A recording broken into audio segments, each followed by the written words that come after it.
मुसलमानों की जो हालत है वो परेशान कुन नजर आ रही है। उसकी जिम्मेदार कौन है? पाकिस्तान ने की है। कहते हैं कि मुश्किल है, मुश्किल नहीं है, बिल्कुल नामुमकिन हो चुका हुआ है।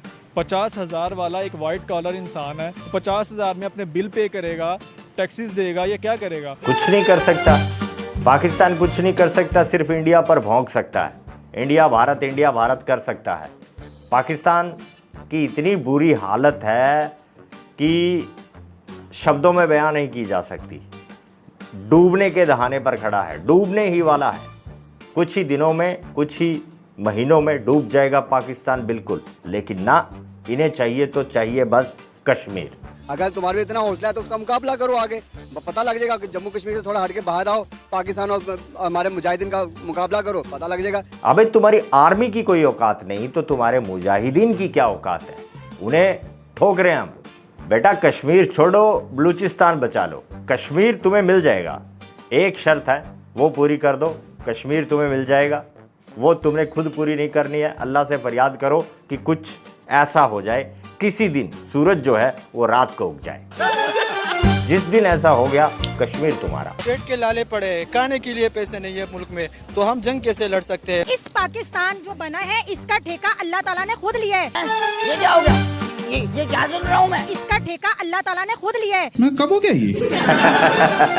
सरकार बनाई जाती है इसलिए ताकि वो देश का ठेका ले, देश को आगे बढ़ाने का, देश की जनता को फैसिलिटीज देने का, देश की जनता को सस्ता राशन, तेल, गैस, बिजली ये देने के लिए। लेकिन ना, उन्होंने तो ठेका लिया नहीं है। उन्होंने ठेका लिया है बस अपने बंगले बनाने का। पाकिस्तान का ठेका तो भाई अल्लाह ने लिया है। सुन लिया आपने? अरे मूर्खो, अल्लाह तुम्हारे हक में होता, तुम्हारी साइड खड़ा होता तो आज तुम कश्मीर को रो रहे होते क्या? नमस्कार दोस्तों, जय हिंद, जय श्री राम। दोस्तों, पाकिस्तान और इंडिया के इकोनॉमी में कंपैरिजन किया जाए तो पाकिस्तान की जो इकोनॉमी है इंडिया के इकोनॉमी के सामने बहुत छोटी है। मतलब कंपैरिजन होता ही नहीं है। अगर इंडिया के एक राज्य को पाकिस्तान की इकोनॉमी के सामने खड़ा कर दिया, लाइक जैसे कि महाराष्ट्र के इकोनॉमी पाकिस्तान के सामने खड़ा किया जाए तो जैसे कि एक समुंदर में छोटी सी नाव वैसे होता है। दोस्तों चलिए वीडियो कंटिन्यू करते हैं और देखते हैं कैसे रोस्ट करते हैं इंडियन बेकर भाई। और वीडियो को ज़्यादा से ज़्यादा शेयर कीजिए, लाइक कीजिए, आपको एक रिक्वेस्ट है ये, और साथ में चैनल को सब्सक्राइब कीजिए। चलिए वीडियो कंटिन्यू करते हैं, मैं मिलता है वीडियो के एंड में। इसका ठेका अल्लाह ताला ने खुद लिया है। भगवान सब देखता है। कश्मीर छोड़ो, फिर से कहता हूँ, बलूचिस्तान बचा लो। आपके बलूचिस्तान में सुकून है? नहीं। पहले बलूचिस्तान में अमन लेके आए, पहले बलूचिस्तान की बात करें, फिर कश्मीर की बात करें। ना, कश्मीर की बात तो सबसे पहले, बाकी सब बाद में। कश्मीर चाहिए पहले तो। रोज अफगानिस्तान इनके साथ पबजी खेलता है, लेकिन ना, इनको फिक्र है फिलिस्तीन की, इनको फिक्र है कश्मीर की, जो कि तुम्हारा बिल्कुल नहीं है। अपने घर में सुकून नहीं है, फलस्तीन की आप बातें करते फिरते हो। ये जज्बा, दुनिया में रहने के लिए जज्बा नहीं चाहिए, पैसा चाहिए। सुना फजी, जज्बे से पेट नहीं भरता। स्टूडियो में तुझे 4 टाइम चाय मिल जाती है, चाय की तो शौकीन ही बड़ी है, इसने बताया था। सैलरी मिल जाती है जिससे तू अपने घर वाले को पाल लेती है, इसलिए तुझे जज्बा जज्बा जज्बा जज्बा जज्बा करती रहती है तू। जज्बे से कुछ नहीं होता। रोटी वो जरूरी है, उसका बंदोबस्त करो। IMF के पास एक बार फिर जाओ। आटा चाहिए, उसकी थैली भले ही ना मिले, लेकिन जज्बा जो है वो ट्रक भर के। ये इस्लामी जमहूरिया पाकिस्तान सिर्फ कागजों में है, वैसे यहाँ पे कोई इस्लामी जमहूरिया पाकिस्तान नहीं रह गया। क्या यहाँ पे कौन सा ऐसा काम नहीं हो रहा है जिसको कहा जाए ये इस्लाम पे है या शरई है? मुझे पहले ये बताएं। ये जो पुलिस वाले ये खड़े हैं, क्या ये हराम हलाल खा रहे हैं? मुझे इस बात का जवाब दें। कोई कौन यहाँ पे हलाल खा रहा है? अब एक बंदा रह गया हमारे पास। मैं नहीं तो कौन बे? मैं नहीं तो कौन बे? बंदा नहीं, बंदी। बस ये एक बंदी रह गई है जिसके पास जज्बा बचा है। बाकी सबका जज्बा जो है ना, भूख ने मार दिया भाई। निकल गया जज्बा दूसरे रास्ते से। अब खाओगे तो कुछ और निकलेगा। जब पेट में कुछ है ही नहीं तो जज्बा निकल गया दूसरे रास्ते से। सिर्फ अफगानिस्तान और इंडिया के निशाने पर नहीं हो तुम, पूरी दुनिया के निशाने पर है पाकिस्तान। और पाकिस्तान का ये जो सिस्टम है, पाकिस्तानी ही करते हैं ये, जिसकी वजह से विदेशों में इनकी ये हालत होती है। खबर ये है कि जर्मनी में एक मस्जिद को लॉक कर दिया गया है वहां की गवर्नमेंट की तरफ से, और रीजन ये बताई जा रही है कि वहां पे कुछ ऐसी इलीगल एक्टिविटीज हो रही थी जिसकी वजह से उनकी गवर्नमेंट को, उनकी अदालत को ऐसा करना पड़ा। पहले फ्रांस में बाजवा की ठुकाई हुई और अब ये इंसिडेंट हो गया है। क्या बनेगा तुम्हारा? हमारा कुछ नहीं बनना, हमारा क्या बनना है, हम तो पहले क्या कहते हैं मुर्दों में है। एक और टैक्स लग जाएगा, देखें कौन कौन मरता है, कौन कौन खुदकुशी करता है, कौन कौन अपने बच्चे बेचता है, क्योंकि ये इस्लामी जमहूरिया पाकिस्तान। बताएं कोई खा रहा है हलाल तो बात खत्म हुई। कौन सा इस्लामी जमहूरिया पाकिस्तान रह गया है? इससे अच्छे तो फॉरनर है, वहाँ पे कम से कम पता तो चलता है फलाही मुआशरा है क्या। ये हमारा ये इस्लामी जमहूरिया पाकिस्तान है, लानत है। अगर इस्लामी जमहूरिया पाकिस्तान ये है तो लानत है फिर इस पे। इसी वाले से पाकिस्तान की पब्लिक थे, खास तौर पे हमारे साथ मौलाना साहब मौजूद हैं, कारी साहब मौजूद हैं। इनसे बात करेंगे कि आखिर क्या वजह है पूरी दुनिया में जहाँ जहाँ पे भी मुसलमान हैं वहाँ पे हमें ऐसी चीजें देखने को मिलती हैं, ऐसी खबरें देखने को मिलती हैं। इस्लामोफोबिया खास तौर पे यूरोप में बढ़ता नजर आ रहा है। पाकिस्तान के मुसलमान और दूसरी दुनिया के मुसलमानों में क्या फर्क है? और एक साइड पे हम ये कहते हैं कि गज़वा हिंद होगा, एक साइड पे हम ये कहते हैं कि पूरी दुनिया में इस्लाम का झंडा लहराएंगे। दूसरी साइड पे हमें अपनी ही मस्जिदें बंद होती नजर आ रही हैं। हमें पाकिस्तान हो या दुनिया के दूसरे कंट्रीज हो, मुसलमानों की जो हालत है वो परेशान कुन नजर आ रही है। उसकी जिम्मेदार कौन है? हम जो मौलवी हजरात है ना, ये तो इकट्ठे हो नहीं रहे। अच्छा, ये नहीं इकट्ठे हो रहे? नहीं हो रहे। क्यों? मेरी नजर में वो काफिर है, उसकी नजर में मैं काफिर हूं। हो हम पहले दुनिया दूसरे मतलब नॉन मुस्लिम को कहते थे कि ये काफिर है, ये है, वो है। अब हम एक दूसरे को हम हो चुके हैं डिवाइड। अच्छा, अब एक बंदा रह गया हमारे पास। आखिर कौन? कौन नहीं, पप्पी। पप्पी जैसे पप्पू होता है उसी तरह से ये पप्पी है। कौन नहीं, पप्पी। कैसे कैसे पर काम करो, कैसे ऐसे। वहाँ पर मुजाहिदीन हमेशा लड़ते रहे और लड़ते रहेंगे और अभी मौजूद है वहाँ पर। हमारे फौजी उनकी मदद भी करते हैं। हम तो बराबर कहते हैं कि हमारे वहाँ मुजाहिद बैठे हुए हैं वहाँ पर लड़ने के लिए। हमको डरते किसी से? अगर तुम्हारे में इतना हौसला है तो उसका मुकाबला करो आगे। पता लग जाएगा कि जम्मू कश्मीर से थोड़ा हट के बाहर आओ, पाकिस्तान और हमारे मुजाहिदीन का मुकाबला करो, पता लग जाएगा कि कश्मीर किसके पास जाता है। अबे लंडू, भागा जा रहा है क्या कश्मीर? वहीं है 75 सालों से, 76 सालों से वहीं पर है। ले लेना, किसने रोका है? आना, देंगे तुम्हें कश्मीर। अरे पहले टैक्सेस से तो निपट लो। ये टैक्स, वो टैक्स, मरने पे टैक्स, जिंदा होने पर टैक्स। शुक्र है पैदा करने की कार्रवाई पर टैक्स नहीं लगा अभी, वरना ये तो कंगाल हो जाते। क्योंकि 4-4 बीवियां और फिर समझ रहे हो आप, ये तो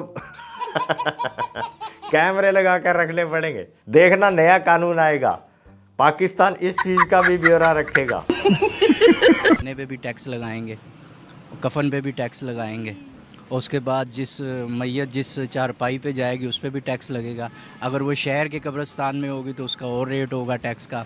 अगर वो देहात में किसी कब्रिस्तान में मैयत को लेके जाएंगे तो उसका कोई और टैक्स होगा। आपके बलोचिस्तान में सुकून है, पहले बलोचिस्तान में अमन लेके आए।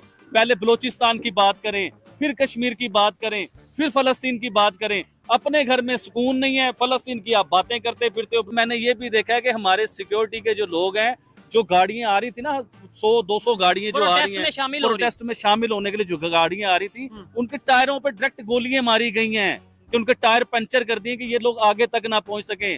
शुएब भाई, मैं आपसे ये पूछना चाहूंगा कि बलोचिस्तान वालों की रिक्वायरमेंट क्या है यार? वो मांग क्या रहे हैं? वो अपना हक मांग रहे हैं कि वो आपसे कोई बुरी बात तो नहीं मांग रहे। वो सबसे पहले मांग रहे हैं कि मेरा बाप का है, मुझे वो बताओ। कि आज हमने ये बात की है ना शुएब भाई, इसके रिएक्ट भी हमें मिलेगा। हर एक्शन का रिएक्शन होता है, इसका रिएक्ट हमें मिलेगा और रिएक्ट आपको मिल भी रहा है, हमें नजर भी आ रहा है। लेकिन वो आप हमसे भी बात नहीं करोगे, वो अलग बात है। वो बात क्यों करनी है? वो बात किस लिए क्यों करनी है? ऐसी बातें बात तो भारत पे करनी है, भारत की हर चीज पर, भारत की डेमोक्रेसी पर सवाल। इस्लामिक स्टेट होकर तुम्हें सेकुलरिज्म की इतनी फिक्र क्यों है? समझ नहीं आता। जो ये क्लेम करता है कि मैं दुनिया की सबसे बड़ी डेमोक्रेसी हूँ, डेमोक्रेटिक कंट्री का ये सबसे बड़ा होता है कि वो मिनॉरिटी राइट्स को प्रोटेक्ट करता है। अगर वहाँ पे मुस्लिम माइनॉरिटीज़ हैं तो माइनॉरिटीज़ का ये राइट है कि वो अपने रिलीजन को प्रोफेस कर सकते हैं, अपने रिलीजन के को जिस तरह भी है वो प्रैक्टिस कर सकते हैं। How can India stop from his religious practice? Number 1 sir, religious practice वहाँ पे बुरखे भी हैं, हिजाब भी है, 4 लाख से ज्यादा मस्जिद है। उन्होंने स्कूल्स की बात की कि यहाँ पे सिख भी पढ़ते हैं, हिंदू भी पढ़ते हैं, ईसाई भी पढ़ते हैं, बौद्ध भी पढ़ते हैं, पारसी भी पढ़ते हैं। अगर एक मुस्लिम लड़की हिजाब पहन के आएगी, कल को एक हिंदू लड़की वो भी जो है भगवा रंग पहन के आ जाएगी, फिर ईसाई भी जो है अपना व्हाइट कलर का चोगा पहन, तो ये स्कूल तो नहीं ना रहेगा। तो अगर हम पाकिस्तान में ऐसा करते हैं, मैं आपसे बात करती हूँ। आराम से पॉकेट में हाथ दाब के खड़ा रहे, नंबर आएगा तेरा भी।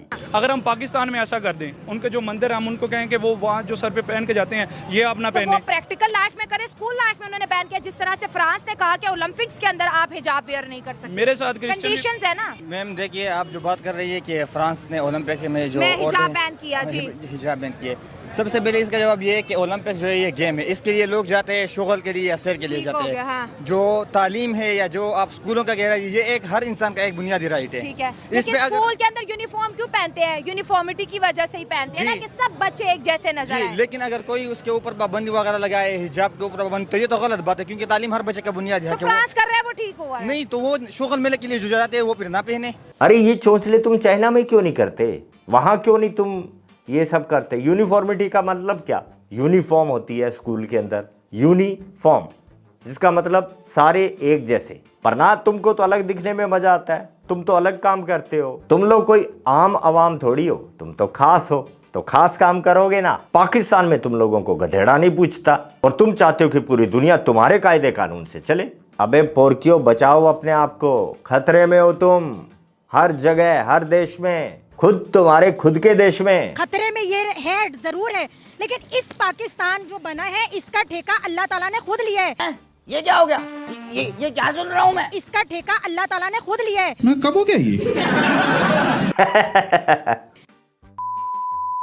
ना किसी उत्तरी इतनी लंबी टीम के हाथ में है, इसको हमारे अल्लाह ने कायम रखना है और वो कायम रहेगा और रखेगा। अल्लाह ताला ने कहा है, अल्लाह ने कहा है कि अपने हाथ पाँव हिलाओ और मेहनत करो, इसीलिए हमें हाथ भी दिए गए, दिमाग भी दिया गया, इसीलिए हमें पाँव भी दिए गए हैं।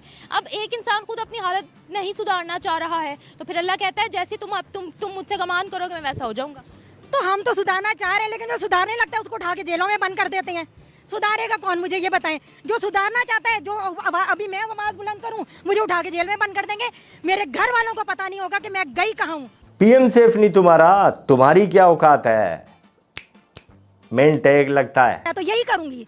और फिर दूसरा ये भी खबर करने की बात आप करते हैं, आवाज कौन नहीं बुलंद करेगा? हम नहीं बुलंद कर सकते, लेकिन अपनी इज्जत जान माल के खातिर हम लोग करेंगे। हाँ ठीक है, हमें बम दे, हम उठा के, मैं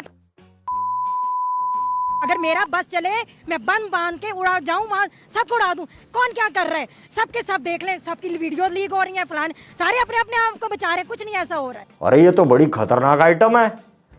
बेल्ट मांग रही है, बेल्ट WWE वाला नहीं, इधर बंद के जिसके अंदर सामान लगा होता है फटने वाला। ये आती है कश्मीर में इस तरह की आइटम, एटम लेकर। जान इस्लाम से बढ़कर नहीं है, जान अपने मुल्क से बढ़कर नहीं है। जान को क्यों नहीं दांव पे लगाएंगे? अपने मुल्क, अपने इस्लाम की खातिर कुर्बानी, हर किसी भी किस्म की कुर्बानी से। निजाम बदल जाएगा, फिर निजाम ना बदले, लेकिन जो करप्ट लोग हैं वो तो खत्म होंगे ना। अच्छा, ये तो उधर ही उड़ने की बात कर रही है, उधर ही फटने की बात कर रही है। ये बढ़िया काम है, ये नेक काम तो पक्का करो यार, करो, फुल सपोर्ट है अपनी। क्यों भाई लोग? इस्लाम ने तो गालिब आना है और गालिब आकर ही रहेगा। ये गालिब आने की निशानी है।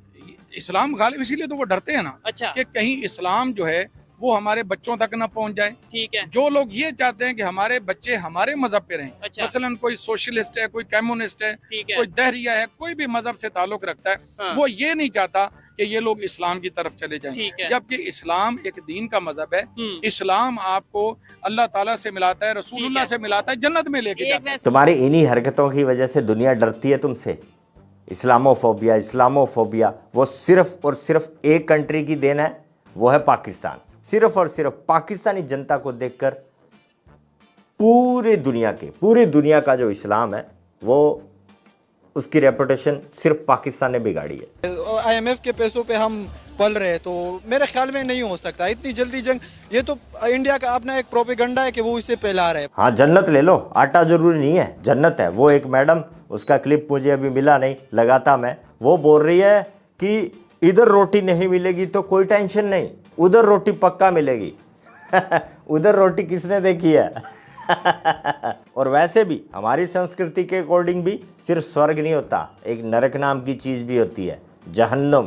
पूरा पाकिस्तान जहन्नुम में जाएगा, रोटी तुम्हें वहां भी नहीं मिलेगी। ये मौलवी मौलाना तुम्हें लालच देते हैं बस कि शहीद हो जाओ, इंडिया से जंग कर लो, जन्नत मिलेगी। दहशतगर्दी उन्होंने खुद शुरू की है, उन्होंने जो इंडियन ऑक्युपाइड कश्मीर करके। अच्छा। पाकिस्तान ने आज तक भी, उधर पाकिस्तान की इन्वॉल्वमेंट इतनी नहीं है। जो पाकिस्तान ऑक्युपाइड कश्मीर है ना, उसको हम आज भी आज़ाद कश्मीर कहते हैं, और उधर कोई आपको फौजी चेक पोस्टें और ये चीज़ें नज़र नहीं आएंगी। वहाँ की लोकल पुलिस है और लोकल लोग भी कहते हैं कि बेटा लोकल लोग कहते नहीं है, लोकल लोग तुम्हारी पुलिस को ठोकते हैं, तुम्हारी आर्मी को, तुम्हारे रेंजर्स को, जो भी जाते हैं। कुछ दिन पहले तसल्ली बख्श जो ठुकाई हुई थी भूल गए? ये पंजाब पुलिस नहीं हुई, मंदिर का घंटा हो गया। हर एक आके बजा रहा है। तो पहले फौजियों ने बजाया, अब खुसरो ने बजाया, आगे देखते हैं कौन बजाता है। उन्होंने उसको कश्मीर को बजट जो दिया 40,000 करोड़ का बजट अनाउंस किया है। उन्होंने उसने ये साबित किया कि वो हमारा सूबा है। हाँ, उसने हमारे पाकिस्तान ने हमारे सूबे पे अटैक किया है। भाई अटैक किया है तो उसका जवाब करो, आओ मुकाबला करो सामने आगे। अगर इतनी तुम्हारे में तुमने इतना बजट दिया है, तुम्हारी इतनी फौज वहाँ मौजूद है, अगर हमारा 600 गया है, वहाँ फौजी गया है। कोशिश नहीं, एविडेंस दिया है कि वो हमारी जगह है। ये जैसे मेरा घर है, ये जो सब कुछ मैंने लगा रखा है, क्यों? क्योंकि ये मेरा घर है। इसी तरह से कश्मीर हमारा घर है। इन्वेस्टमेंट इसलिए हो रही है क्योंकि हमारे घर के मेंबर्स को फैसिलिटी मिले। कोई तुम लोगों को सबूत देने की जरूरत नहीं है। इन भुखड़ों को, इन झोंपड़ी वालों को लगता है कि सब कुछ जो दुनिया करती है इन्हें दिखाने के लिए करती है, इन्हें नीचा दिखाने के लिए करती है। अबे पागलों, कब सुधरोगे? दिमाग का इलाज करवाओ। तो इसका मतलब हमारे फौजी 600 फौजी से आप डर गए, लोग आप घबरा गए हो, तो आपके में फाइट करने का, मुकाबला करने का कुछ जरूरत नहीं कि आपके 600, अबे 97,000 इधर लंबे लेटा लिए थे, तोहफा कबूल करो वाली पोजीशन में। तो इसका मतलब हमारे फौजी 600 फौजी से आप डर गए, लोग। गलती होगी हमसे। उनके बदले कश्मीर पर कब्जा कर लिया होता ना तो बढ़िया था, लेकिन कोई ना। सुबह का भूला शाम को घर आ जाए तो उसे भूला नहीं कहते। इस बार जब तुम्हारी ठुकाई होगी ना LOC पर, और जब बंदर भालू की तरह से पकड़ के तुम्हें अंदर करेंगे ना, तो ये काम इस बार 100% करेंगे मोदी जी। तब मोदी जी नहीं थे। तो भाई लोग, ये चल रहा है पाकिस्तान में, आए दिन अनार फूट रहे हैं। बलूचिस्तान में, खैबर पख्तून में, तालिबान, अफ़गानिस्तान, इन्हें रोज़ ठोक रहा है, लेकिन परवाह ही नहीं है इन्हें। ये पले बड़े ही इसमें। अलार्म होता है हमारे यहाँ, बच्चों को उठाने के लिए स्कूल जाते हैं बच्चे, 8 बजे अलार्म बोलता है कि जाग जाओ। इनके धमाका होता है। सुबह हो गई है भाई, अफ़गानिस्तान वाले भी जाग गए हैं, तुम भी जाग जाओ। तो दोस्तों, आज के लिए बस इतना ही। दरबार खल्लास, मिलते हैं नेक्स्ट वीडियो में। जय हिंद, जय भारत। तो वीडियो अच्छा लगा तो वीडियो को लाइक कीजिए प्लीज़, और चैनल को सब्सक्राइब कीजिए, और वीडियो को ज़्यादा से ज़्यादा शेयर कीजिए। ऐसे ही चैनल को प्यार करते रहिए। आपको क्या लगता है दोस्तों इसके ऊपर, इस मुद्दे के ऊपर अपना एक ओपिनियन ज़रूर रखें, और वीडियो को प्लीज़ ज़्यादा से ज़्यादा शेयर और चैनल को सब्सक्राइब ज़रूर कीजिए दोस्तों। जय हिंद, जय श्री राम। मैं मिलूंगा नेक्स्ट वीडियो में, तब तक के लिए जय हिंद।